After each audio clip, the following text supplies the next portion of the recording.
इस वीडियो में हम बात करेंगे इलेक्ट्रोलाइटिक सेल के बारे में, जिसे विद्युत अपघटनी सेल भी कहते हैं। यह एक ऐसा सेल होता है जिसमें एक्सटर्नल सोर्स जैसे बैटरी से इलेक्ट्रिक एनर्जी देने पर केमिकल रिएक्शन होता है। इस प्रकार के सेल के इलेक्ट्रोड किसी एक ही सॉल्यूशन में या अलग अलग सॉल्यूशन में स्थित हो सकते हैं।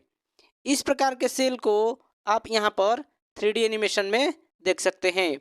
इसके मैकेनिज्म को स्टडी करने से पहले हम कुछ डेफिनेशन देख लेते हैं। बैटरी का यह जो पॉजिटिव टर्मिनल है वह इस इलेक्ट्रोड से जुड़ा हुआ है। सो इस इलेक्ट्रोड को हम एनोड कहते हैं। सो यह अपना एनोड होता है। सो इस सेल में जो एनोड होता है वो बैटरी के पॉजिटिव टर्मिनल से जुड़ा होता है। और इस इलेक्ट्रोड पर किसी एलिमेंट या आयन का ऑक्सीडेशन होता है। यहाँ पर ऑक्सीडेशन होता है। ऑक्सीडेशन दैट इज कहे तो कोई एलिमेंट या आयन अपने में से इलेक्ट्रॉन को डोनेट करता है। और यह जो बैटरी का नेगेटिव टर्मिनल है वह इस इलेक्ट्रोड से जुड़ा हुआ है। सो इस इलेक्ट्रोड को हम कैथोड कहते हैं। इस सेल में जो कैथोड होता है वो नेगेटिव टर्मिनल से जुड़ा होता है और इस इलेक्ट्रोड पर रिडक्शन होता है। यहाँ पर रिडक्शन किसी एलिमेंट या आयन का रिडक्शन होता है। रिडक्शन का मतलब होता है कि कोई एलिमेंट या फिर आयन इलेक्ट्रॉन को गेन करता है। इस सेल का मुख्य उपयोग इलेक्ट्रोलिसिस कराने में किया जाता है, अर्थात किसी इलेक्ट्रोलाइटिक सब्सटेंस जैसे जिंक क्लोराइड का वाटर सॉल्यूशन को लेकर जब उसमें इलेक्ट्रिक करंट प्रवाहित की जाती है तो एनोड पर क्लोराइड आयन इलेक्ट्रॉन निकालकर ऑक्सीडाइज होते हैं और Cl2 गैस अर्थात क्लोरीन गैस उत्पन्न होती है।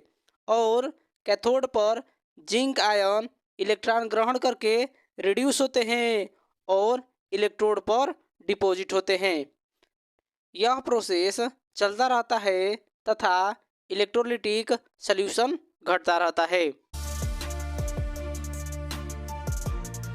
इलेक्ट्रोड पर जो केमिकल रिएक्शन होता है इस पर उसके केमिकल इक्वेशन को हम यहाँ लिखते हैं। यहाँ से हम लिखते हैं इसके केमिकल इक्वेशन को।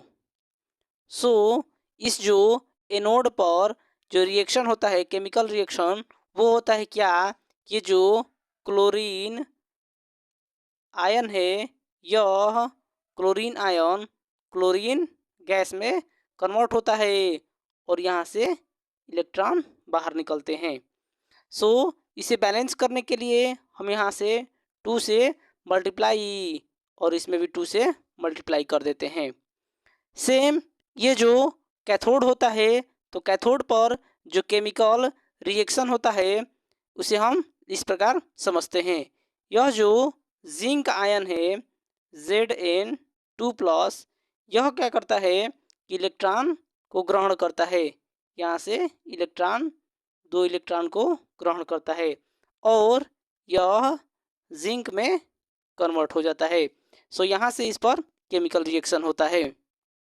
यहाँ हम एक और चीज़ नोट करें कि जो स्पॉन्टेनियस रिएक्शन होता है और नॉन स्पॉन्टेनियस रिएक्शन होता है उस चीज़ को हम डिस्कस कर लेते हैं। सो स्पॉन्टेनियस रिएक्शन क्या होता है कि ऐसा रिएक्शन जो सेल्फ फॉरवर्ड डायरेक्शन में होता है उसे हम स्पॉन्टेनियस रिएक्शन कहते हैं। फॉर एग्जांपल के लिए अगर हम इसे कंसीडर करें कि हमारे पास एग्जांपल है, जैसे कि मान लें कि हमारे पास एक सोडियम है। सोडियम अगर हम सोडियम का रिएक्शन क्लोरीन के साथ करें Cl2, सो यह जो बनाता है यह NaCl बनाता है। सो इसे बैलेंस करने के लिए हम यहाँ 2 से और 2 से मल्टीप्लाई कर देते हैं। सो सोडियम से क्लोरीन का जब रिएक्शन होता है तो सोडियम क्लोराइड बनता है और यह जो रिएक्शन होता है यह एक स्पॉन्टेनियस रिएक्शन होता है। क्योंकि यह सेल्फ फॉरवर्ड डायरेक्शन में होती है। वहीं अगर हम इस प्रकार चाहें कि यह जो सोडियम क्लोराइड है, यहाँ से सोडियम क्लोराइड और सोडियम क्लोराइड से अगर हम यह चाहते हैं कि हमें यह सोडियम और क्लोरीन गैस मिले, तो यह जो रिएक्शन होता है यह एक नॉन स्पॉन्टेनियस रिएक्शन होता है। कहे तो यह फॉरवर्ड डायरेक्शन में सेल्फ नहीं हो पाता है। सो इस प्रकार के रिएक्शन को कंडक्ट कराने के लिए हमें इलेक्ट्रोलिटिक सेल दैट इज इस सेल की आवश्यकता होती है। जैसे कि हमने यहाँ पर यह जो जिंक यह आयन है और यह जो क्लोरीन आयन है, यहाँ पर यह जो है कन्वर्ट होकर यहाँ से क्लोरीन गैस और जिंक में कन्वर्ट हो जा रहा है। इस वजह से क्या है कि यह जो हमारे पास इलेक्ट्रोलिटिक सेल है, इस फंक्शन के कारण इसका वाइड स्तर पर यूज किया जाता है। अब हम ये जो इलेक्ट्रोलिटिक सेल है इसके स्टैंडर्ड डेफिनेशन को देख लेते हैं। यहाँ पर हमने इलेक्ट्रोलिटिक जो सेल होता है उसके डेफिनेशन को हमने यहाँ पर लिख दिया है। यह एक ऐसा सेल होता है जो किसी नॉन स्पॉन्टेनियस रिएक्शन को चलाने के लिए इलेक्ट्रिक एनर्जी यूज करता है, उसे हम इलेक्ट्रोलिटिक सेल कहते हैं।